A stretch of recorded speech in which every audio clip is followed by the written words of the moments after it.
Tracking the roads and rails, and Storm Team 4's Maria LaRosa is here with today's forecast. I love how our standards change in January for what we define as nice. Nice. This is nice. I'll take it. I mean, it's not freezing. I know. It's all relative. So that's kind of how we're thinking about today. Relatively mild, but straight up, it's still on the cool side, of course. But looking at what we've been through over the last 24 hours, yeah, we're starting to see the plus side as far as temperatures, 5 to 15 degrees warmer across the board.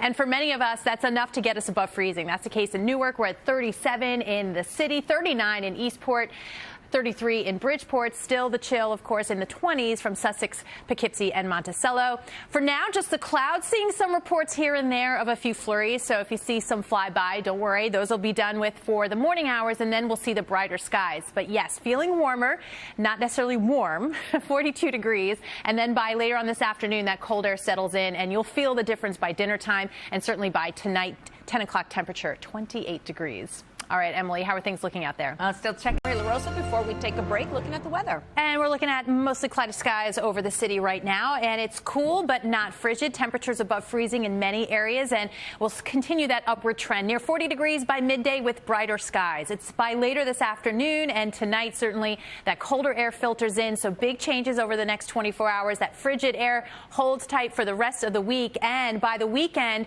we've got to keep an eye on what looks like a coastal storm, a nor'easter that's trying to develop here somewhere in our area as we get into the early part of the weekend. I'll show you what we're looking at right now for that. And beyond that, as we start February, perhaps a little warmer, all in the 10-day forecast. Around here, right? Yeah, we're still running a snow deficit at Central Park, just barely, and we may be making it up by this weekend. So a couple things of what we're watching over the next few days. Of course, today is our one and only warm-up, at least for the next week or so, and that Arctic blast settles in as we get in through later today and the rest of the week. And watching that possible nor'easter.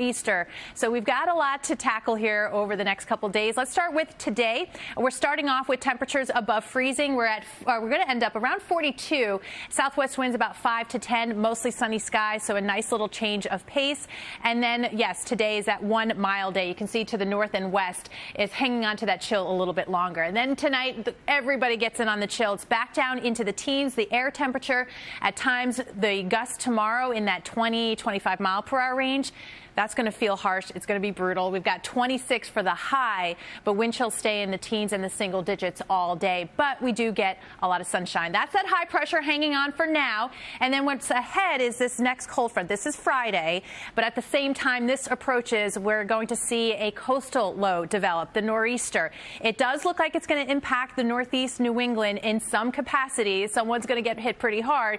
But what for us it looks like right now is sort of still a wait and see. We got a couple more model runs to go. What we do feel pretty confident in saying there's going to be impact somewhere, and perhaps a little bit on the higher end for Long Island and Connecticut. In terms of wind, potential snow, coastal flooding will all go along with this. That's regardless of any big snowfall totals. But obviously, I know you want to know the snow outlook here.